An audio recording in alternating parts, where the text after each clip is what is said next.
started off studying physics and astronomy, and I started work life as a physicist, but I ended up doing my PhD studies in public policy, and I've worked for over 15 years as policy advisor or science diplomat, as it's sometimes called, and sometimes dealing with some very challenging issues. So I hope that I can share some insights. So the frame for this talk is that I'm sort of imagining that I'm giving advice to the Astronomers for Planet Earth group to start thinking about political advocacy, and also bearing in mind that we are not powerful stakeholders in this climate policy system. But saying that, I believe that we do have a unique perspective and an important message to bring to the table. And I also just want to distinguish between advocacy and activism. And activism, is something that you can do right now, and I believe that it's needed. And especially after hearing Michael Mann's presentation, I mean, we need protest. We need to put pressure on politicians. But what I'm talking about is policy advocacy, and this is different. This is something that takes time, and it takes care, and it takes strategic thought. So it doesn't quite have the same urgency, and it's a bit slower. So I'm going to organize this short talk around 3 different areas or kind of themes of guidance. So first, the importance of talking to individuals as the locus for change in a policy system.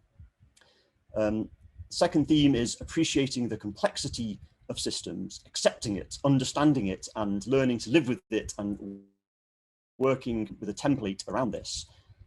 And then the third is the need to create focused plans with clear objectives and messages, and knowing what you want to communicate.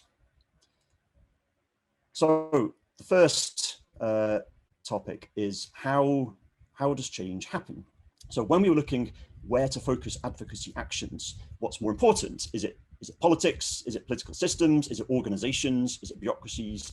Or is it individuals? And what can you do when you are not a key actor inside the policy system? So I have a little story about this. Before I very happily moved to ESO, I used to work for NATO, and I was the head of a policy advisory team. And we got tasked with all sorts of interesting and challenging problems. And one of them was to look into the issues of autonomous and artificial intelligence systems for the military. And this is a very difficult question with complex legal and ethical and technical aspects, and a very strong industry aspect. Now, the military is actually quite good about institutionalization of sort of diverse thinking. So we had a policy team that was very diverse, and somehow we found ourselves with a robotics professor who was the chair of the International Committee for Robot Arms Control, which is an advocacy group for running things like the campaign against killer robots. So that was one of the things that they did. And this guy actually helped us solve many of our problems on this. He gave us advice, and he worked with us, and even wrote some of our paper. And at some point I asked him, why are you working with us when you're fundamentally opposed to what we're doing? And he said, look, I know I'm not going to change the defense industry overnight, but projects like these allow me to understand how you people think, so what you believe, and I have the chance to repeat my message over and over and over again. And at some point when you're writing a policy, maybe you'll include a little bit of it. And actually we did, and he had quite a simple message in the end, that basically a human in the loop should be present in these systems. But kind of reflecting on the experience afterwards, what he did for us is he gave us a new way of framing the problem, sort of new ideas that we didn't have before. He made it acceptable in our group, in our system, to think about difficult aspects of the problem that we might not have thought about before. And he helped us uncover our diverse preferences. So in any heterogeneous group, there's this psychological barrier to change, because people don't want to be the one to sort of raise a problem and kind of go against the group, to be the guy who's starting off dancing on the hill in this picture. But when you discover actually that many other people have concerns, it reduces the barrier and sort of dealing with the complexity and the difficulty becomes more socially acceptable. And this is exactly what happened in this case. So, you know, the end point is that, well, the first idea is that actions to bring new ideas and new problem framings towards policymakers are critically important, and that kind of individuals initially are the basis of policy change, kind of irrespective of the overall political system and what's going on. So speaking of systems, well, the second step is understanding the system. So we have to take steps to understand it and understand the complexity. So here is an early model. So when people started to try and model how policy change happened, you know, this was one of the early things that they came up with. So a linear cycle. And of course, this is completely not the case. And actually, you know, maybe looks more like this. So this is illustrating an influential model called the multiple streams model of policy change. And basically what it's saying is that, you know, in any given policy system, there are sort of multiple streams of things happening that are somewhat independent. So there's a policy stream or a solution stream, people focusing on solutions and ideas. So this could be new carbon capture technology, you know, new regulatory structures for carbon pricing. There's a problem stream. So, you know, only a tiny fraction of problems and solutions receive policymaker attention. So there are groups working on making people pay attention. And I think in the climate side, you know, there's lots of activist groups that are doing on this, you know, just raising awareness of the problem. And then there's a politics stream. So this is the politicians, you know, looking out for jobs in their district, even if they are fossil fuel industry jobs. And then there's the process stream, and this is the predictable cycle of legislation, you know, the EU multi-annual financial framework or the US congressional elections sort of taking place at predictable intervals. And policy change happens when certain people called policy entrepreneurs are able to find moments to bring these streams together. And, you know, that's when policy change can happen. So, you know, we want to try and team up with policy entrepreneurs or be policy entrepreneurs, which involves a lot of work. And, you know, to go further with this, so we really need to sort of appreciate the system complexity here. So, you know, this is a map of the obesity policy system in the UK, which for some reason I was reading about recently. And, you know, we have to really understand the dynamics and the intricacies and the fact that seemingly positive actions on one side may make the problem worse on others. So, you know, each one of these bubbles is an entire policy system in its own right, with solutions and activists and politics and powerful industry interests. So, you know, it's not so straightforward as just to understand the evidence in general that obesity can be medically harmful. And, you know, we should not get wrapped around questions like, why don't people pay attention to evidence? And, you know, it's essentially because they can't control the system. And, you know, the evidence is rarely sitting in the exact context of solutions. The understanding about what the problem is or what the question is keeps changing. So it's not necessarily a question of just sort of more or better evidence. And of course, especially in our democratic systems, we have the nature of politics. So what can we do about this? So here is a sort of template for action, for advocacy in these complex systems. And this is kind of trying to summarize years and years of policy studies in one slide. So the first thing is, you know, it's kind of obvious. You've got to have a deep contextual knowledge of the policy system. We've got to know the key decision cycles, know the key events, and think in systems. So those kind of system diagrams that I showed earlier.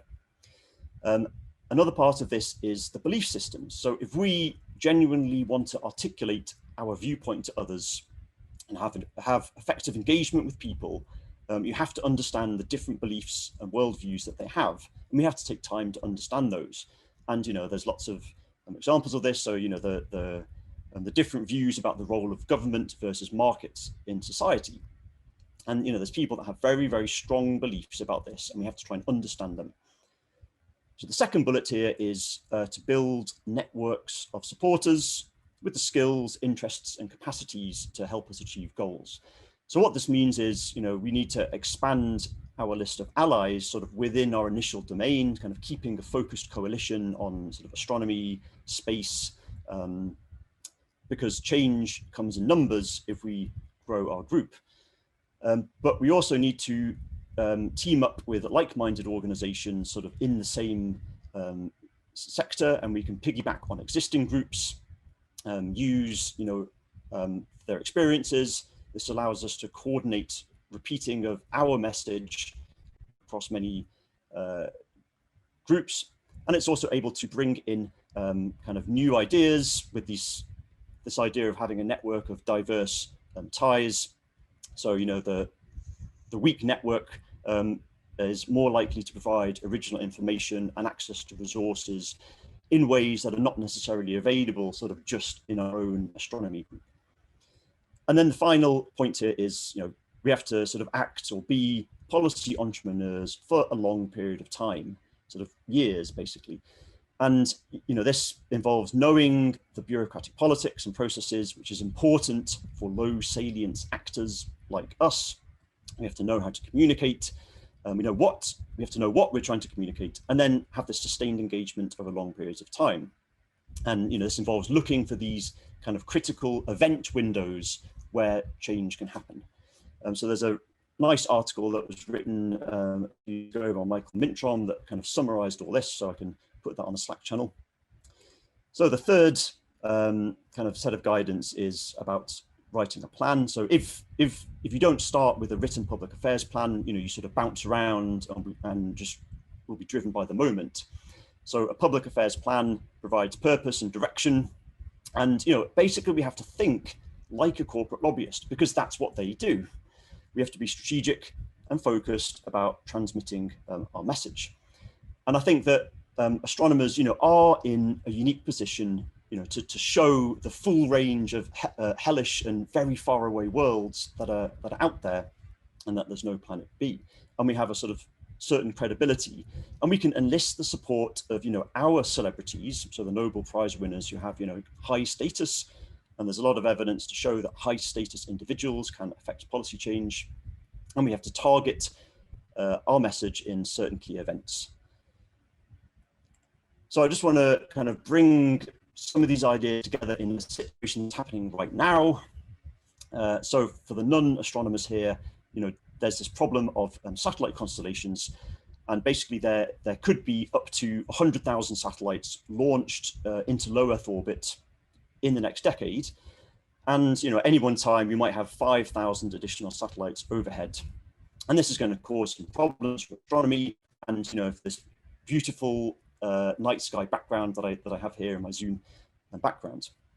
So I'm part of some various working groups. I'm going to be starting a UN project actually very soon, where we're trying to do something about this and try and protect astronomy. Now, there's been a bit of criticism in a way of our approach, and sort of people saying, well, why don't you take legal action? Why don't you call for a public moratorium? Why are you talking to these evil capitalist space companies run by billionaires? And there surely is a space for private citizen groups to kind of take a more activist position, and it could apply pressure. But I think there's also a risk of it backfiring on us for the worst because of the nature of the policy system that we're in at this current time. So for the official astronomy organizations, I think we should take a more nuanced approach to this, and that's what we're doing. So, the first step of this is to appreciate the complexity of the system. So, we're looking at the current regulatory landscape, realizing that we don't have a legal standing to actually do anything at the current time.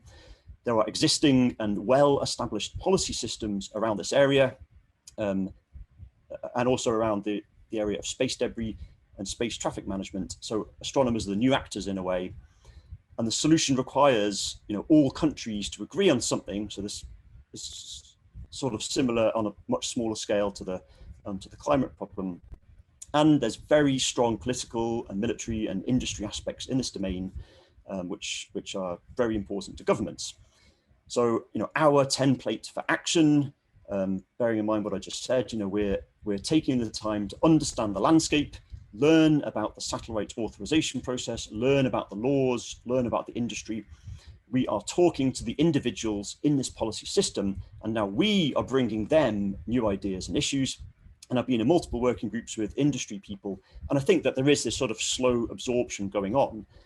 And I think that many of these people do care about the night sky, and they don't actively want to damage astronomy. So, we are sort of exposing them to this kind of issue all the time.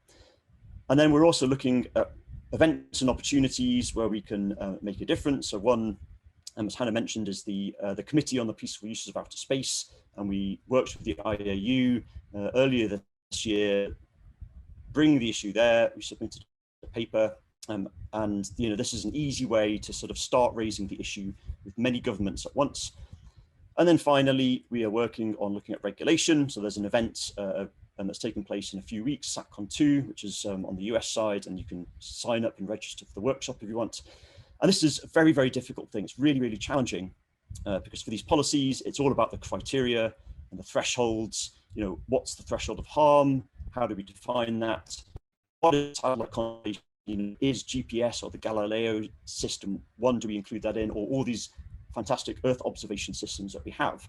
So it's not necessarily about just Starlink and Amazon. So it's very, very challenging. Okay, so